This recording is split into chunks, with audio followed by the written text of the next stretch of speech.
is known as Coyote Camp, and it was one of the sites of 30 arrests last month, including a photojournalist and documentary filmmaker. We contacted the Get Access Point for an interview, but did not hear back before airtime. On Monday, the natural gas pipeline builder, Coastal GasLink, issued a statement calling the actions unlawful. Coastal GasLink is increasingly concerned about the safety of our workforce and the public following this escalation in unlawful and dangerous activities by opponents that have put people, property, and the environment at risk. We will continue to follow this developing story. Lee Wilson, APTN National News, Kitimat. Ontario's Court of Appeal has ruled in a case involving the 1492 Landback Lane camp in Caledonia, and it overturns an injunction and brought more good news to the group's spokesperson. Brett Forster has been following the latest developments and joins us now. All right, Brett, thanks for joining us here. What exactly did the court decide? Thanks, Daryl. So the Ontario Court of Appeal ruled here to overturn or cancel a permanent injunction that was handed down in October 2020. The court also decided to overturn a cost award of more than $168,000 against Skylar Williams, the spokesperson for the 1492 Landback Lane camp in Caledonia. And the reason for this was essentially that Williams was denied what's called procedural fairness. In other words, the court didn't give him a fair shake. He was self-represented in these proceedings, but the court decided to rule on its own motion that Mr. Williams was in contempt of court and therefore his filings could not be accepted. They were all struck from the record. Williams appealed that ruling and he is successful today. So what has been the reaction to this ruling? Well, I wasn't able to get in touch directly with Skylar Williams for reaction. However, he did post a positive statement thanking his supporters and the group's supporters to Facebook. I imagine they are all celebrating right now. I did reach out to Foxgate Developments, the respondent in the appeal, but the plaintiff in the injunction motion, and they actually welcomed the decision. They disagreed with parts of it, but a spokesperson told me that both they and Skylar Williams were trying to get the government involved, and that's what they hope this does here. They point out that they never wanted to strike Skylar Williams material from the proceedings, that this was done solely by the judge, and they're hoping again to get some movement from the government. All right, Brett, so where do things go from here from a legal standpoint? So there's a couple options on what can happen next. It can go back to another hearing in the Ontario Superior Court with a new judge presiding over it. A couple reasons why that might not happen. For one, the developer has already canceled the build, so that might make another injunction hearing moot. But they can also relitigate the costs and reapportion those and give Skylar Williams a new hearing. Another option is for the respondent, Foxgate, to appeal further to the Supreme Court of Canada. Their comments today suggest they won't do it, or they could drop it altogether. So we'll have to watch and see. Now, Brett, First Nations rarely succeed in overturning injunctions like this one. So what could the broader significance be for other land offenses? Well, it's a great question, and it's certainly something to think about as we watch for maybe some legal analyses of this ruling in the coming days. It's important to remember that this was all about the rule of law, and what we see here in this ruling is that in his perhaps zeal to enforce or establish the colonial rule of law, the judge here ignored it. So there's quite a bit to pick apart here, but the takeaway here is that he may not have liked Skylar Williams' tactics or his conduct, but nevertheless, Mr. Williams was entitled to a fair shake. He was entitled to his day in court, and he did not get that here. All right, Brett, thanks for this update. Always appreciated. Thanks. We want to hear what you think about Ontario's Court of Appeal overturning the injunction. Here's how to continue the conversation. Send your emails to news@aptn.ca or leave a comment on aptnnews.ca. You can also find us on Facebook, Twitter, Instagram, YouTube, and TikTok. Follow APTN News to join the conversation and see our latest stories. The establishment of parks in Canada has often meant the removal of Indigenous people from their homelands. But in the case of the Wet'suwet'en First Nation, they are making sure their inherent rights are upheld in the Northwest Territories' newest park. Our reporter Charlotte Moore-Jacobs brings you that story from Caledonia.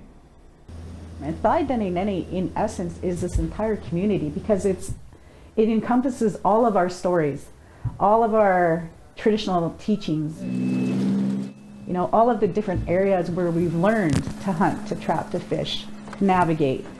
At Caledonia head office in Wet'suwet'en, Northwest Territories, manager Iris Catholic is hard at work. She's overseeing day-to-day implementation of a uniquely co-governed 26,000 square kilometer protected area. Under Treaty 8 and Section 35 and being Denisohline are always first and foremost the most important thing. So, you know, I know in different parks and different places, people are not allowed to hunt, people are not allowed to make a fire, people are not allowed to, I don't know, fish, things like that. But as long as you're Dene or Inuit, and you know you have the status to practice those things that are within your treaties, you can do that within our park. I am extremely pleased to be able to welcome you all on the very first day of its creation to Caledonia. In 2019, after decades of negotiations and planning, Caledonia, or Land of the Ancestors, became a permanently protected area. It's jointly governed by the federal, territorial, and Wet'suwet'en First Nation, who assert their rights through their presence and activities on the land and water. We've always been taught to live in both worlds, both in the academic world as well as in the traditional world, and to always maintain our traditions. Catholic and her staff are also developing the Nihani Dene, locals who act as stewards for the park. The group monitors wildlife in the park and ensures guests are following protocol. Chase Lockhart is the youngest of the Nihani. For whatever we get, we share with the community, so it blocks off, so he runs right into here. Someone who Catholic says is learning to tell his own story.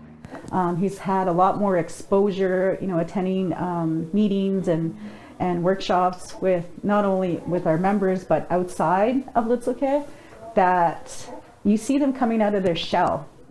Catholic says this winter they are building cabins to expand the park staff's ability to stay on the land for extended periods of time. The location of Pike's Portage is the main vein, the main travel routes for hunters and harvesters to go up to our traditional hunting grounds. So anybody that goes up that route has to come down that route. So that will be our Nihani Dene Guardians check-in station. Charlotte Moore-Jacobs, APTN National News, Wet'suwet'en. All right, we need to take a short break, but still to come, a look back at some of our top stories from Nunavut this past year.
Welcome back to APTN National News. Nunavut residents have faced an awful lot over the last 12 months. From political turnover to political protest, the territory has seen some firsts this year. Some of those firsts were momentous, while others residents would rather forget. Here's our Kent Driscoll with a look at the year that was in Nunavut. 2021 began much the way 2020 ended here in Nunavut, with COVID-19 taking up a lot of the space in the room. In particular, the room behind me, the Nunavut Legislative Assembly. Here's the neat part. These press conferences were broadcast live on the Legislative Assembly's television feed, so they were seen in real time territory-wide. Then an interesting thing started to happen. Viewers started sending reporters their own questions or information contrary to what the government was saying in real time. Here's a great example.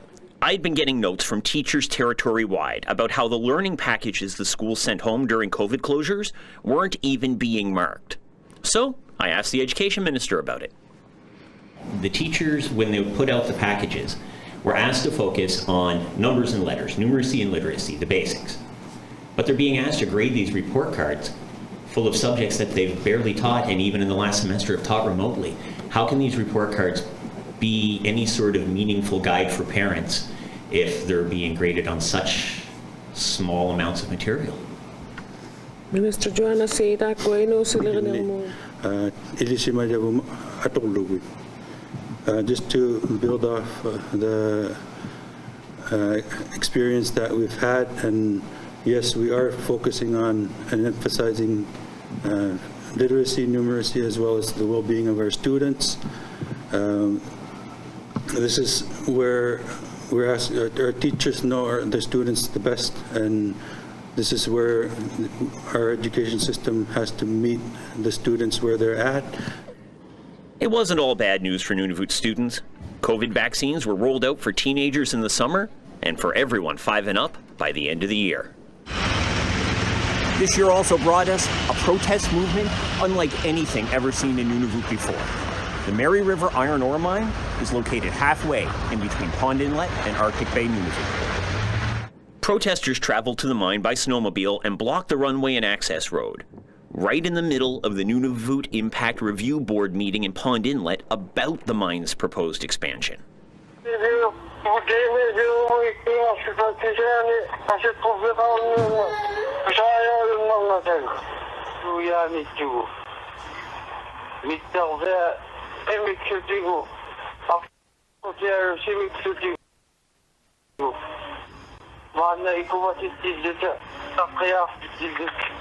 They held out for a week until a Nunavut judge issued an injunction. The decision about the mine is now in Ottawa's hands.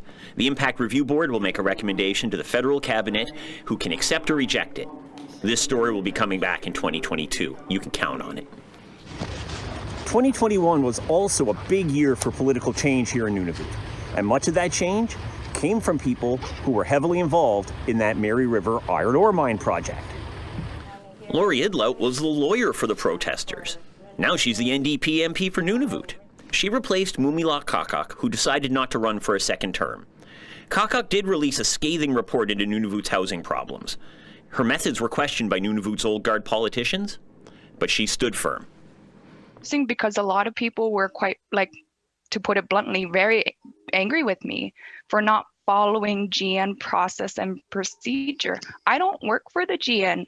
I don't work for the Housing Corporation. I don't work for NTI. I work for the constituents. I have no obligation to go through any proper policy and procedure. Another big shift in the political landscape was late in the year, when former QIA President PJ Akiokok defeated incumbent Premier Joseph Ikita to become Premier of Nunavut. QIA is the regional Inuit association. They're also basically the landlord for the Mary River iron ore project. After years of backing Mary River, Akiokok and QIA moved off that position as the protests mounted. Then he resigned to run for the Legislative Assembly. This is a kagiak, a massive igloo designed to host a meeting or party. Kagiavut is a Nunavut group that advocates for a performance space for Inuit performers. They built this to give us a break from the constant COVID reminders and to remind us that Nunavut still doesn't have a performing arts center. Bringing awareness to what we really need here. Agawit's been advocating for an actual, real performing arts center in Nunavut, and I hope that this helps bring out the issue.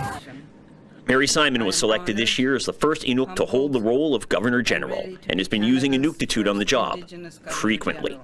Simon isn't from Nunavut, but the Inuktitut's being heard loud and clear, just as Nunavut's language commissioner. She spoke in Inuktitut first. She's very proud of her language, and we even saw in the media coverage of having, I believe, 8 additional Indigenous languages that were broadcasted today, including in the Inuit language. So she's already shone a brighter light on not only the Inuit language, but Indigenous languages. Leaving the world of politics and back to the basics, on October 12th, Iqaluit residents found out we can't drink the tap water. And for 60 long days, we couldn't. This fuel tank was the culprit. It was lodged underground next to the city's water filtration plant. Fuel from the tank got into the system, making the water toxic enough that you couldn't boil the problem away. For the next 2 months, the armed forces fought the elements to try and provide water. They were successful for 13 days in total. The government of Nunavut flew in bottled water, and that was Iqaluit residents drinking water for 2 months. As for the tank, it was buried there in 1995. No one knows why, including Iqaluit's mayor. It was buried, it was cemented over. There was a staircase. There was, 3 feet of earth put over it to be never found again. How does that make any sense? In 2022, we're still going to be trying to make sense of why that tank was buried next to the water supply. We're still going to be hearing about the Mary River iron ore mine, as the federal cabinet will have to make a decision about the expansion. And we're still going to be hearing about COVID-19. 2022 looks like it'll be a lot like 2021, for good or ill. Ken Driscoll, APTN National News, Iqaluit. Thanks so much for that, Kent. Now, Inuit living in Manitoba will have a chance to taste their country foods thanks to a new hamper program. The Manitoba Inuit Association launched the program when COVID hit. Our reporter Michelle Karlenzig takes us inside for a closer look. Dolly Tinashalu misses country food from her hometown, Nauyat, Nunavut.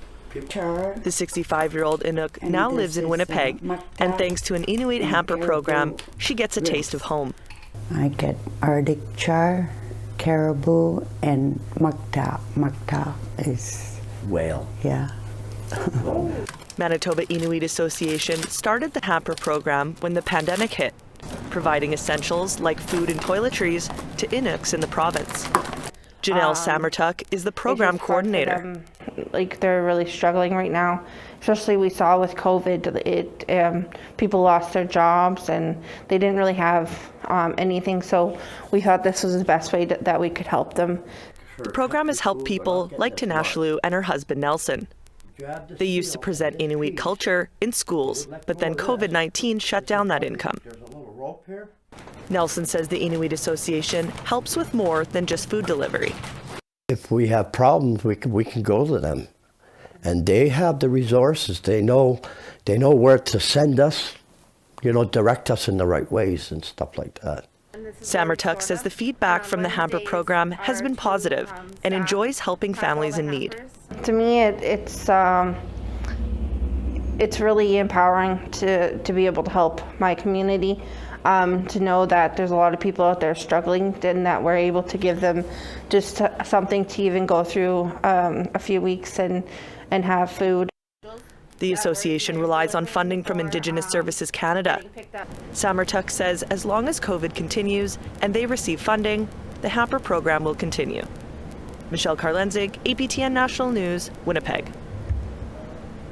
We need to take one more break, but still ahead, we'll have a preview of tonight's face-to-face episode. Stick around.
Welcome back. Some sad news now from Ontario. Indigenous women's rights advocate Yvonne Bedard has died. Bedard was from 6 Nations of the Grand River. She was one of the first Indigenous women to challenge gender discrimination in the Indian Act after she lost her status through marriage. Her case was merged with one by Jeanette Corbière-Laval. It went on to the Supreme Court of Canada but was dismissed in 1973. Bedard is remembered as one of a group of 6 women who eventually got gender discrimination removed from the Act. Our condolences to Bedard's family and friends. People from all over the world travel to Banff to take in the Rockies, but not many know the famous park is part of the Stoney Nakoda territory. The nation recently unveiled a multi-sensory experience at the Banff Gondola that showcases the Nakota Sioux culture. Tamara Pimentel was there. Here's an encore presentation of this beautifully shot story. Top of Sulphur Mountain, Mini Irwin. When the sun goes down, Sulphur Mountain in Banff lights up, creating an immersive Stoney Nakoda experience with night rise. On the gondola ride up, you can hear the stories passed down by elders and narrated by Cherith Mark. This project started off with elders discussing what and telling us what the mountains mean to them. At the top of the mountain, visitors can see the Stoney language. Our Stoney winter moons are represented here because in Stoney Nakoda calendar, winter lasts about seven moons. I believe this is a great opportunity for visitors and guests to hear the sound and the language of the area. It's a collaboration with Pursuit, Moment Factory, and the Stoney Nation. Kristen Ryder with the Nation says it's the first time the Nakota Sioux are showcased here. You may visit Banff and then not really know whose traditional territory you're on. So this is really important for us because a lot of people come up here to the gondola to experience. But this is really special because it's at night. Light shows, bonfires, and stories light up the mountain. But that music you hear, it's produced by Stoney's Anders Hunter. My role in today's day and age is to keep the traditional songs and the social songs strong and alive. I think when they hear the music and the sounds and the voices and everything that's been put together, it's going to be a memory that they'll never forget for sure. The Night Rise experience is running now until March 12th. Ryder says it brings community pride and gives a voice to the people who call this land home. So it's special, and I'm glad that we're involved and we can say, hey, we've been here for a very long time. Our people have been here, we've gathered here, we've picked medicines here. These are our traditional lands. Tamara Pimentel, APTN National News, Banff. Tonight marks the last episode of Face to Face in 2021.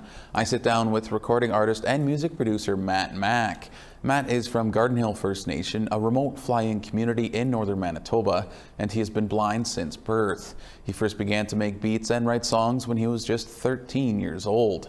Music has helped him overcome hardships, including depression. Here's a sneak peek at tonight's episode. There are a couple things that I talk about in my music that I'm going through, like, personally. Whether like I'm talking about like isolation or being stuck in your head or overthinking. It's just like a lot of that. Like for me, it's like it helped just to like talk about these things. So like it's an outlet for me for sure. That's all we have for you tonight. Don't touch that dial. Face to Face starts right now. I'm Daryl Stranger. Thank you for joining us and have a great night.